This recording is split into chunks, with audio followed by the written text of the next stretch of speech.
Vamos a ver ahora entonces estos dos relatos de la creación que nos relatan el principio y que nos permiten entender al hombre en su profundidad. Lo vamos a hacer en primer lugar haciendo una lectura atenta del relato de Génesis, yendo a los dos, señalando ahí algunos aspectos para luego entrar más bien en la interpretación de Juan Pablo II. Según los biblistas, la interpretación de Juan Pablo II no siempre es exacta, o al menos no que sea exacta, sino que incluye más cosas de aquellas que obviamente el escritor de Génesis podía escribir. Por lo tanto, es teología, no es exégesis en sentido estricto.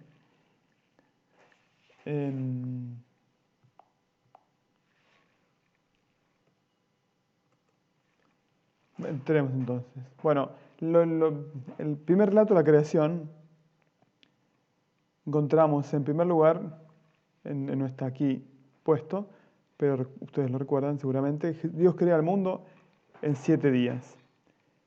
El primer día, la tierra dice que era un tohu e bohu, es decir, según lo que significa en la Biblia estas palabras, era un lugar imposible de habitar, un lugar en el cual era un gran caos, donde el espíritu o el viento soplaba sobre las aguas, sobre el abismo, y Dios con su palabra va separando las cosas, va haciendo emerger la tierra y va haciendo que del caos surja el orden. Ese orden se realiza a través de separaciones sucesivas que Dios va haciendo y que van siendo señaladas por el texto.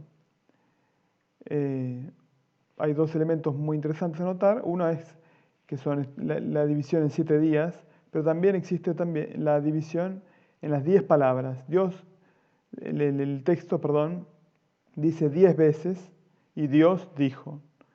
Estas 10 palabras, según alguna interpretación muy interesante, son también una referencia a las 10 palabras del Éxodo, el decálogo en griego. Es decir, que estarían relacionadas.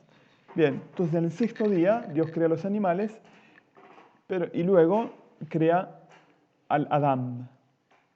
Ahí entonces empezamos a leer. Hagamos al ser humano, Adán. Adán es un nombre genérico, es decir, se refiere al ser humano, no al varón. Esto es importante porque para no hacer una lectura machista o, digamos, o al revés, antifeminista, ¿no? Sino que se trata del ser humano que puede ser o varón o puede ser mujer. Además, por otro lado, Dios habla en plural, lo cual señala una diferencia con todos los otros seres que habían sido creados desde el inicio de la creación. Y este ser humano, además, es creado a imagen, Tselem. La imagen Tselem hace referencia a una imagen, como nosotros llamamos una imagen de la Virgen. Decimos que la Virgen de Luján es una imagen de la Virgen. Esto quiere decir que no, es una representación que de alguna forma hace presente a la Virgen en nuestro mundo, que la representa, pero que es una de yeso, ¿no? Obviamente que no es la Virgen María. Bueno, este es el término usado, por ejemplo, para las representaciones de los reyes, de los emperadores o de las divinidades que tenían los pueblos. En cambio, la semejanza hace referencia a la capacidad de esa imagen de representar o no a ese Dios o a ese personaje. Por ejemplo, puede ser que una imagen de la Virgen María no sea semejante, es decir, porque sea horripilante y porque no tenga nada que ver con lo que la Virgen María es. Bueno, esta imagen, ¿no? Fíjense que ahí lo puse en paralelo, acá, ¿ves? Acá tenemos esta parte que se corresponde con esta. Y después esta con esta, ¿no? Imagen, imagen, y después semejanza, aparece la semejanza equivalente a estas dos cosas, ¿no? O sea, hagamos al hombre a nuestra imagen, a imagen, y después la semejanza aparece macho y hembra. Esto es interpretado por algunos como si se diera un cierto paralelismo. El paralelismo en la Biblia, sobre todo en la poesía hebrea, significa sinónimo la mayor de las veces. Y entonces diría que la semejanza del hombre se da en cuanto es macho y hembra. Es de notar que estos dos términos hebreos, zakar y nekebah, indican macho y hembra, es decir, el modo como se dividen en sexos también los animales. No se habla acá, por lo tanto, de hombre y mujer, de varón y mujer, perdón, sino de macho y hembra. Es decir, se está haciendo referencia al ser humano como uno más entre los seres vivientes, es decir, entre los animales. Bien, pero sin embargo, además de todas las características que ya hemos señalado que distinguen al hombre, la otra que lo distingue también es que Dios le manda, o sea, le da una tarea, lo pone al frente de todas las demás criaturas que ha creado, especialmente los peces del mar, las aves del cielo y las bestias, que son las últimas que ha creado. Y bueno, y como veremos, sin embargo, no se las da para comer, con lo cual se señala también una cierta dulzura de parte de Dios. Dios los bendice y les dijo. Esta partícula les, ¿no? Que es una partícula en hebreo clara, indica que, a diferencia de lo que hace con las demás criaturas, al hombre Dios le habla. Es decir, Dios reconoce como su interlocutor al hombre. Recordemos que la palabra tiene un gran peso en este relato y que Dios crea el mundo por la palabra. Por lo tanto, que el hombre sea capaz de la palabra significa en cierta manera que el hombre es capaz de responder a esa creación y de él mismo, de alguna forma, completarla. El hombre con su palabra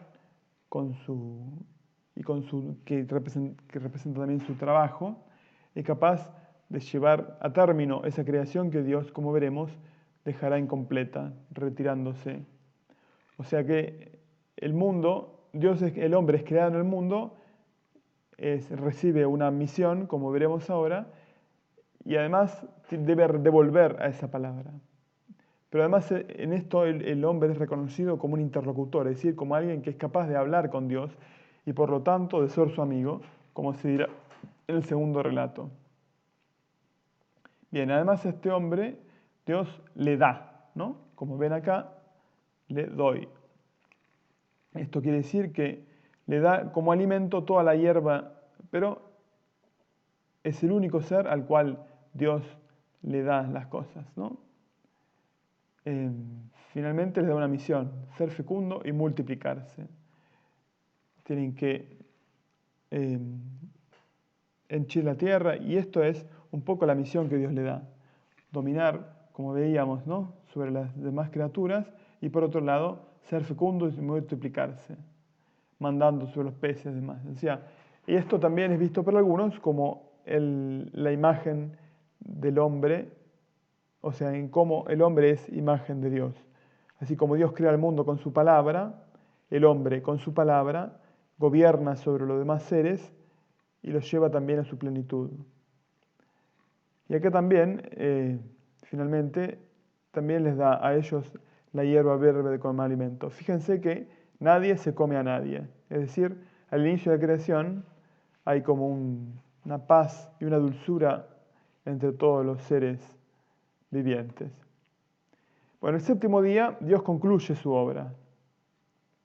Es decir, que Dios el séptimo día quiere voluntariamente manifestar que descansa y que se aleja de la obra que ha realizado.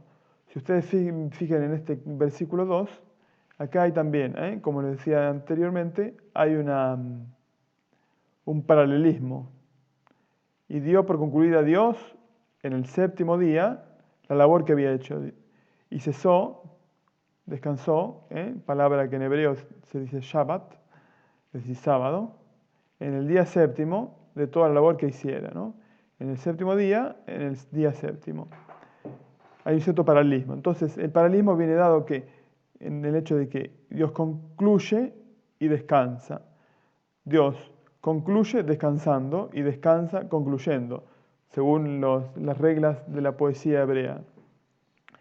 Por lo tanto, esto quiere decir que la conclusión de la obra de Dios es su descanso. Dios finaliza su obra retirándose a descansar. Esto es interpretado también como una forma en la cual Dios deja voluntariamente el mundo, voluntariamente inconcluso el mundo, para dejar al hombre su lugar. De esta forma el hombre puede responder a este trabajo que hace Dios, a esta creación que hace Dios, y debe completarla, debe llevarla a su plenitud. Y de esta forma entonces Dios, que es poderoso y omnipotente, se retira para permitir que su pequeña criatura, el hombre, sea el artífice y participe que culmine la obra creadora. Y Dios bendijo el día séptimo y lo santificó, porque en él cesó Dios de hacer toda la obra creadora que había hecho. Entonces vemos que este primer relato nos presenta un mundo que es creado por Dios a través de su palabra. Esta palabra que va nombrando las cosas, que las va realizando, va separando las cosas y les va dando a cada una su lugar, haciendo que el mundo, que en un inicio era un tohu bohu, es decir, un lugar deshabitable, pasa a ser un lugar habitable por el hombre. Va emergiendo la tierra, donde el hombre puede vivir, y va siendo poblada primero por los vegetales y luego por los animales. Finalmente, aparece el hombre, que es creado a imagen y semejanza de Dios. Creado a imagen y semejanza de Dios, en cuanto que es capaz de dominar sobre los demás seres, pero también probablemente en el hecho de que es capaz de entrar en diálogo con Dios, de ser su interlocutor y además de estar constituido interiormente por una relación interior que es la relación entre varón y mujer. Esto lo veremos un poco más adelante. Y bueno, y este hombre al cual se le da esta misión de terminar el mundo y dominar sobre las demás criaturas.